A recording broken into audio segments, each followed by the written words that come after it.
Where is the murder weapon? I didn't ask you. What is the murder weapon? Where is it? If you can't tell me that, I'm done. Alex, I didn't ask you for the murder weapon. I asked you to tell me why you did that. Why did what? I did not do anything. Where is the murder weapon? Where is it? What is the murder weapon? Where is it?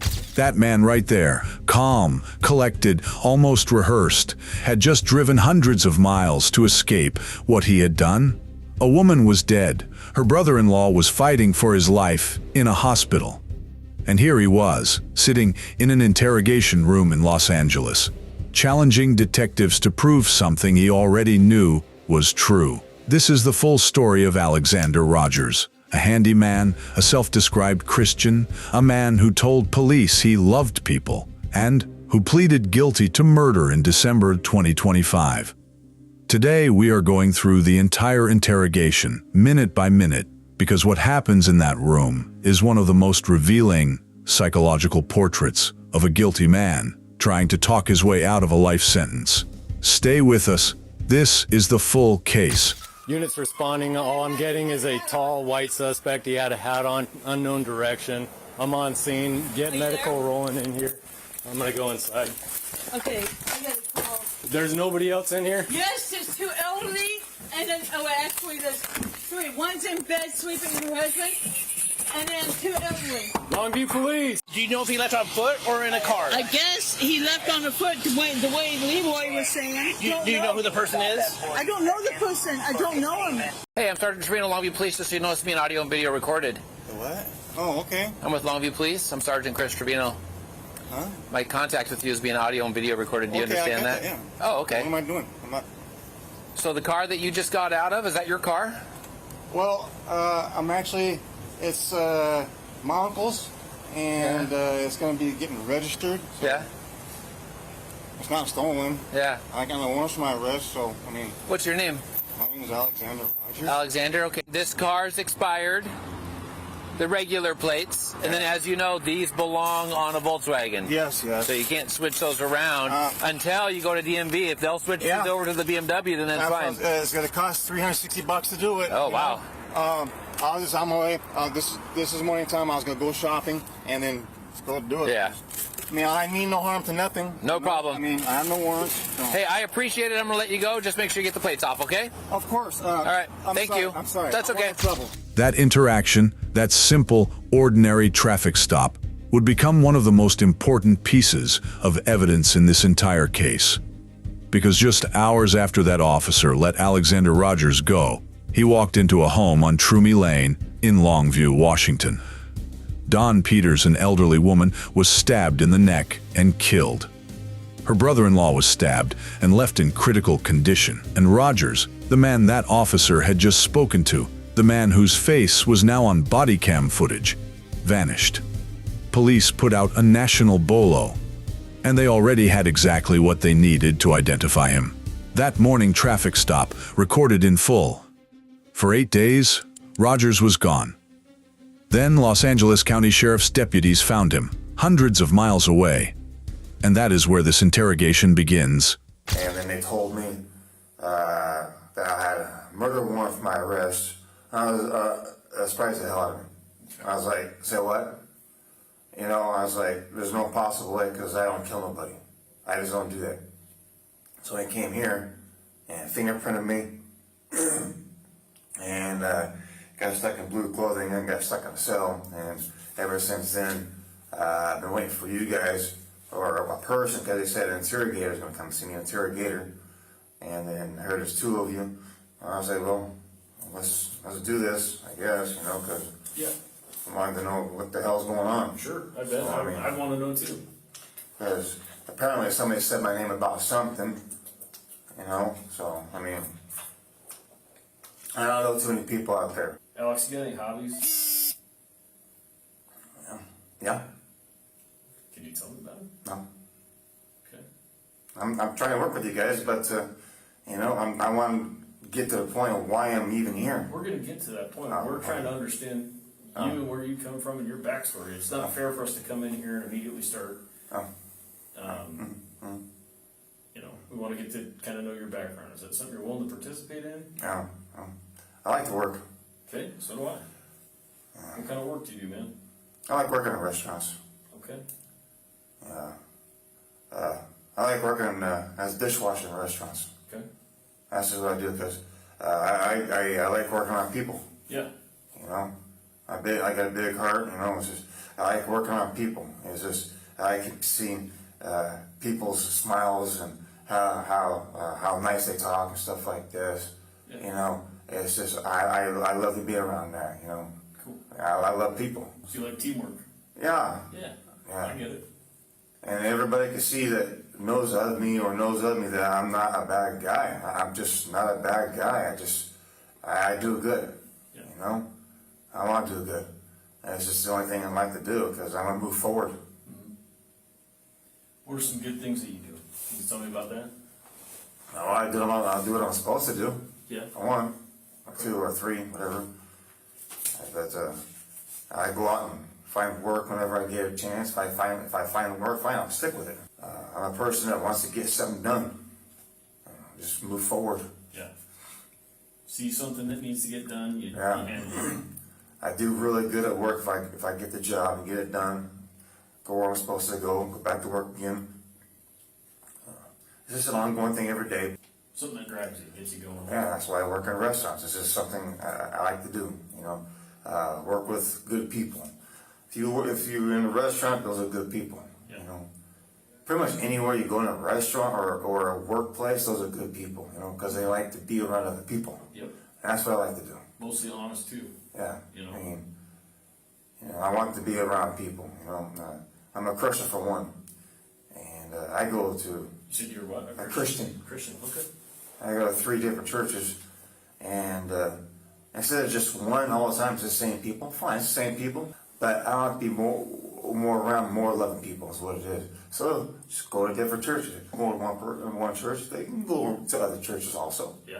The other people ask you what other church you go to, then you can tell them. So I'm going around. You know, it's more Christians the better. You know, because they all got good hearts. Yeah. You know, How long you been a Christian? since I was like 7, something like that. I went to Christian school when I was younger. This is a technique investigators use regularly. And it works. Before you ever ask the hard question, you build a human connection. You let the suspect talk. You let them construct an identity in the room. Good guy, hard worker, family man, churchgoer. Because once they've built that image, they have to protect it. And the more they invest in that image, the more it will crack when the truth starts to press through. Rogers is doing exactly what many guilty people do in interrogation rooms.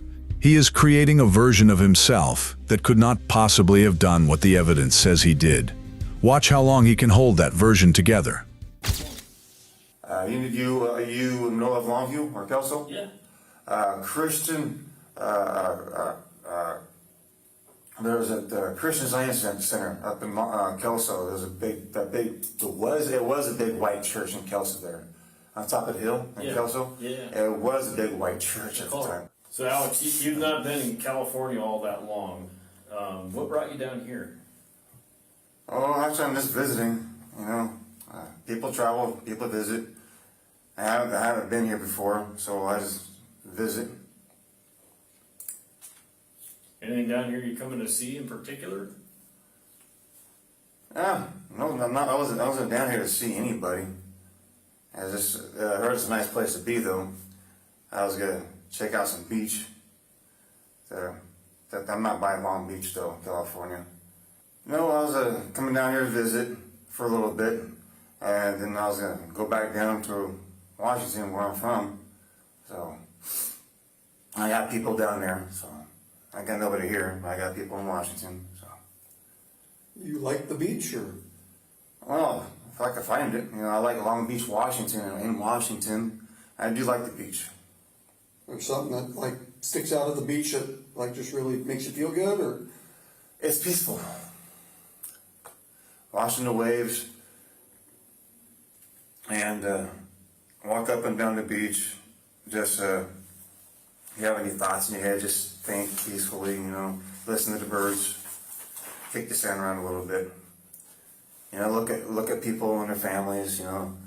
Play in the water. Some guys surf. Have you ever surfed? Yeah, I probably fall off the board. What kind of stuff do you have training in? Yeah, just living life. Yeah. Do you have any other big hobbies? Or things that you did growing up, or? I'm just a working guy. Yeah. That's what I like to do. You know. If I like one job, try to find another that I like just as much and that pays more. You know. So, but hobbies, reading.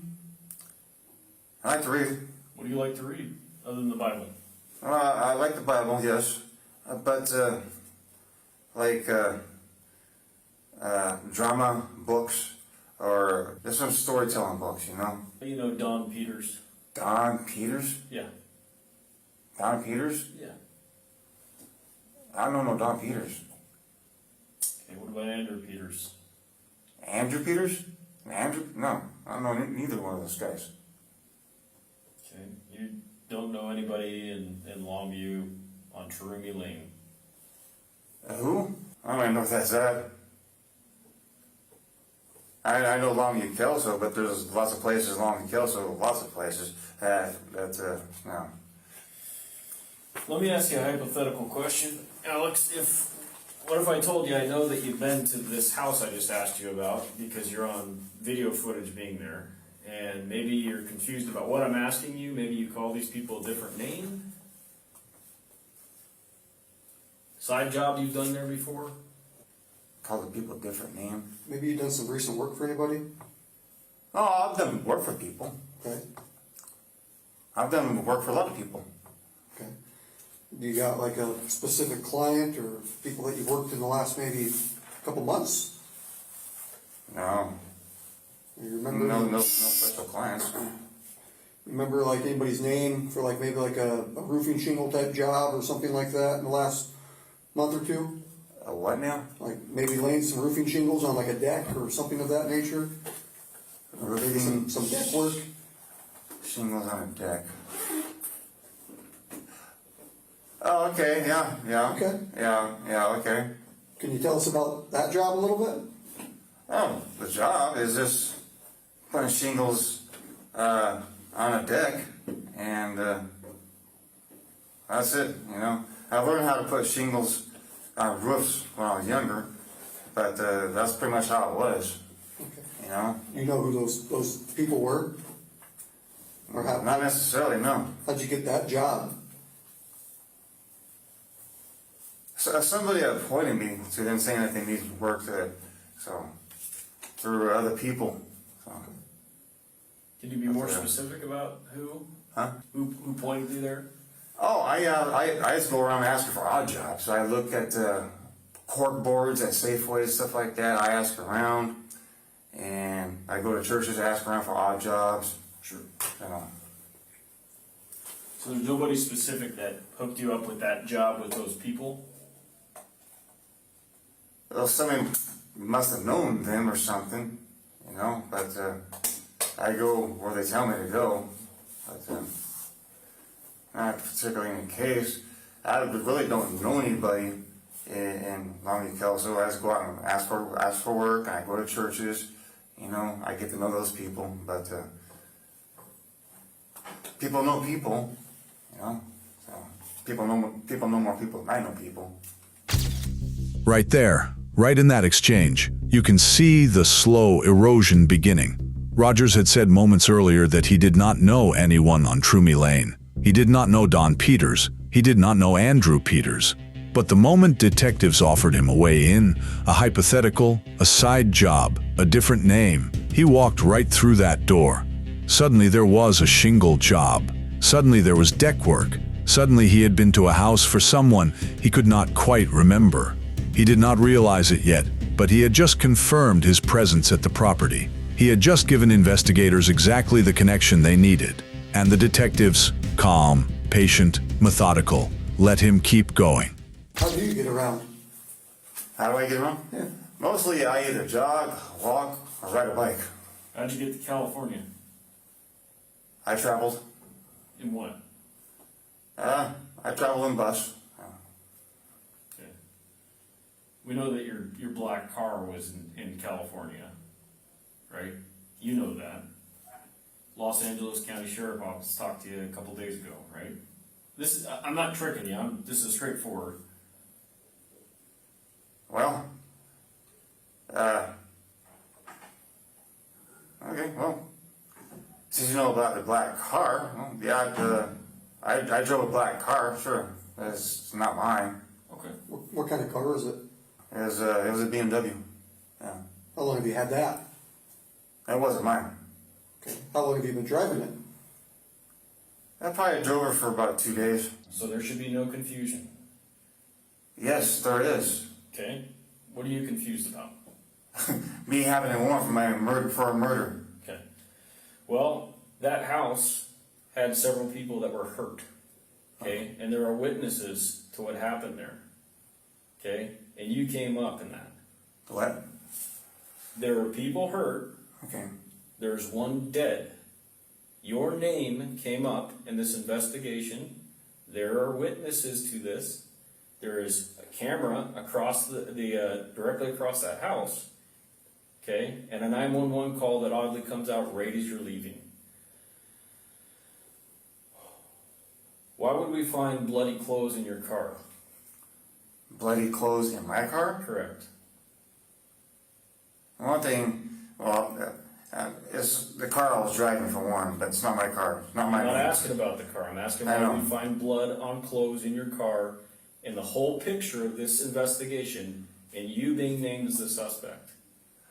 I know, that's what I've been told. Okay. I'm asking you what you know, Alex. I'm asking just for the truth, man. That's it. I'm asking for the truth, and once we get past that, we can talk about why it happened. But I don't think you're a bad guy. I think you're a hard worker. You're honest. I think you're in a tough spot right now, and you don't want to be in it. But you're not telling me the truth. And there is plenty of evidence. Well, people do keep clothing in their cars, and sometimes, you know, they work at spots, you know, that they get cut or anything like that. But I know you're getting tight right now because I can see how you're sitting. I'm fine. You don't need to worry about me. I'm asking you to tell me the full picture, man, because I really do think that you're not a bad guy. I think this whole thing has a backstory, and I want to hear it. Okay. Let me say this then. Okay. I've been waiting for this. Okay. Okay, somebody is. Okay, I have a warrant for my arrest for murder. You do. Okay, yes. Okay, now, you state that there's cameras places, and you said that there's a camera or something, see me pull out of a driveway. And Alex, I'm just asking you to tell me why. okay, now, why what? Why did it happen? What happened? Let me finish, please. You're going to repeat back to me what I've told you, and I already know what I told you. I'm asking you why. Okay? This is the pivot point of the entire interrogation. Notice what Rogers does not do. He does not say, "I was never there."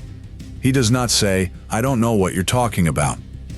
He pivots to the murder weapon. He starts lecturing detectives about forensic evidence. He tells them his father was a police officer and an investigator. He has clearly been sitting in that cell for 8 days, thinking about what they can and cannot prove. And that shift from, "I don't know these people," to, "You have no weapon, so you have no case," is one of the clearest signs of consciousness of guilt that you will see in an interrogation room. An innocent man asks what happened. A man calculating his exposure asks what can be proven. For another reason, for something else. Okay. Where is the murder weapon and what was it? Doesn't need to be a murder weapon. Yes, it does. No. In order for you to kill somebody, there has to be a murder weapon. Okay. Exactly. I've already been told this. My dad's been a cop, an investigator for a long period of time. I know my dad studied. I know other people That's have your told dad. me. That's your dad. Mhm. And I listen to my dad. Okay.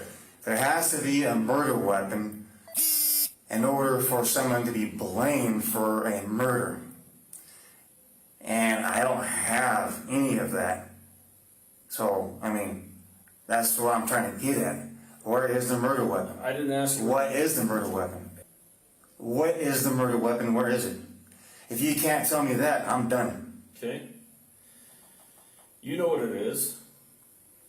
You don't, apparently, because I don't know what it is. I didn't do anything. Alex, You don't know what the murder weapon is or anything. There has to be a murder weapon in order for somebody to be charged. Period. no. Yes. No. There has to be a murder weapon. No. That's not And if the there's case. not no murder weapon, you can't charge nobody. Because a murder weapon has somebody's DNA on it, which we talked about, or fingerprints, period, or even blood on it, in order to match it, the DNA on it to something else. And why don't you just talk to me straight? I am. You don't have no murder weapon or anything like that. Because I didn't do anything. If you don't have no murder Okay, weapon, there's a knife in your car. if you don't have no murder There's weapon, a knife in your car. I don't know if that's Knife? Yeah, knife.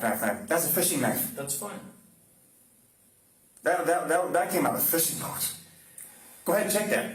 Please check that That's knife. fine. Please check that knife. Hear me out. Please, no. Please check that knife for any DNA that belongs to any suspect whatever person that was in the house. Please check it. Please check that knife. I will be there when you check that knife. Okay. Do it. No. Please check that knife. I know what that knife looks like. It's in a black sheath. It's a fishing knife to cut fish. Yes. Please check it. Fine. Can you explain the rest of it? Explain the rest of what? You're there that day. You're there at that time. A call comes out. You ain't got no murder weapon, guy. Let me ask you this. What if the blood on the clothes and the items in your car is Don's blood? There ain't no blood on any clothes in the car. Okay, well, we have forensic scientists looking at that. Okay, fine. This is what I'm trying to talk to you about, Alex. I'm trying to get the full picture here and get your side and your take and the backstory about what led up to this. And it's got nothing, I never asked you about any weapon.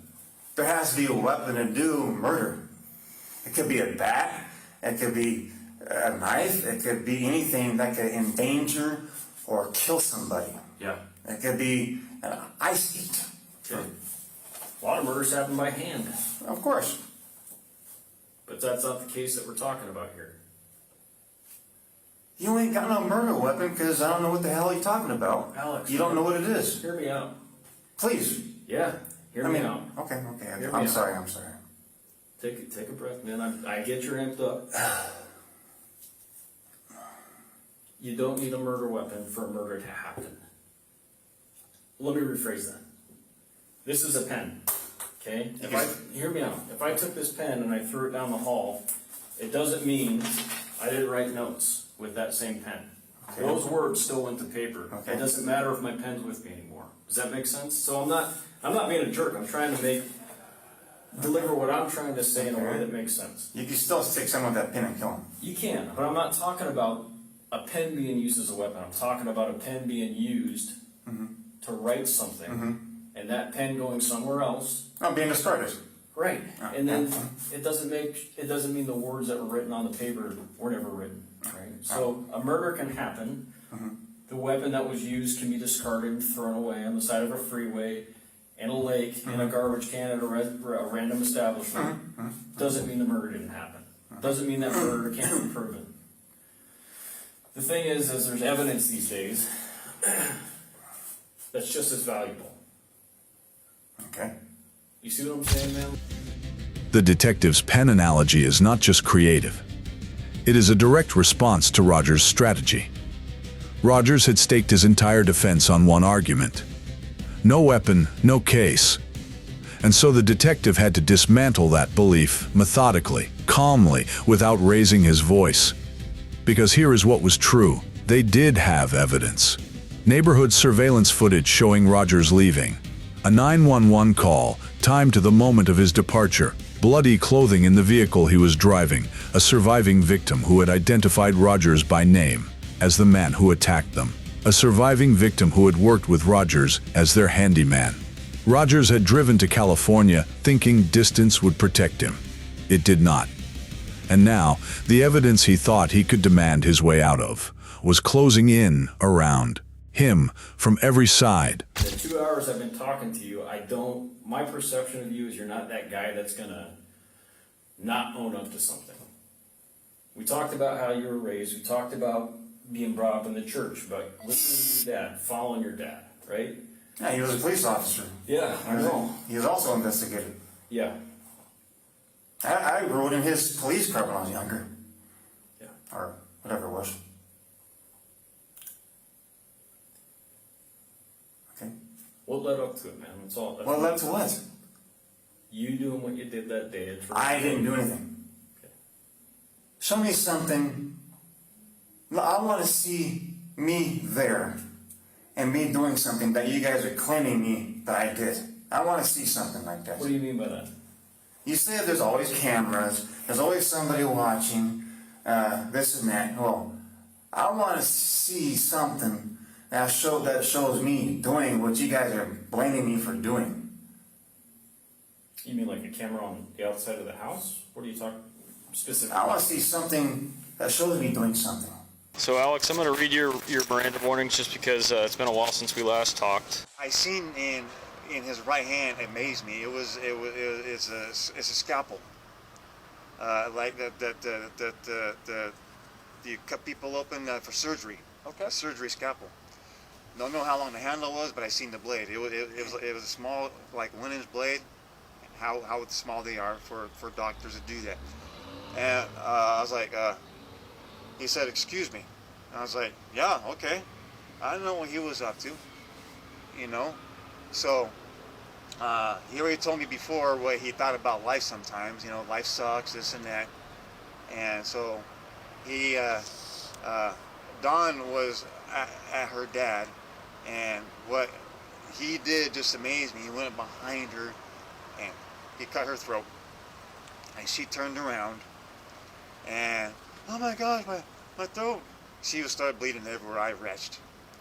And then what he did, he turned around while she's still bleeding out. She fell on the ground because she lost so much blood that quick. He turned around and cut his own throat. And I was like, "Dude, what the hell are you doing? Really?" And he pointed that thing at me. He said, "Get out of my house." So there's a little box on his wall.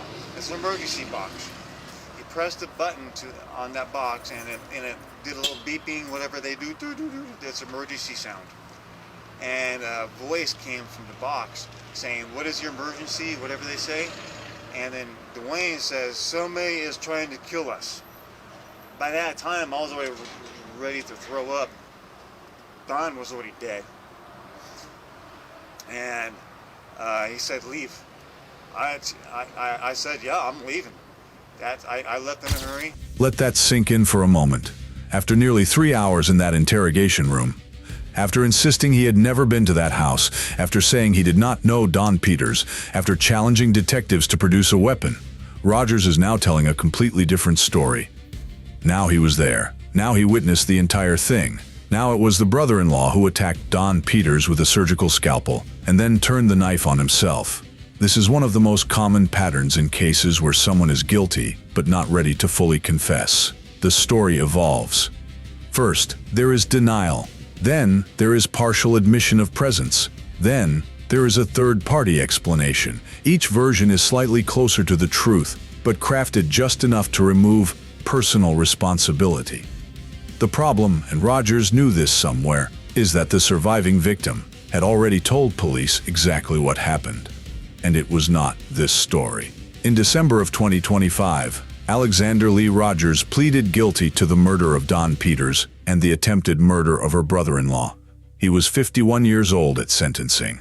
He received roughly 42 years in prison, meaning he will be in his 90s before he could ever see the outside of a prison wall again.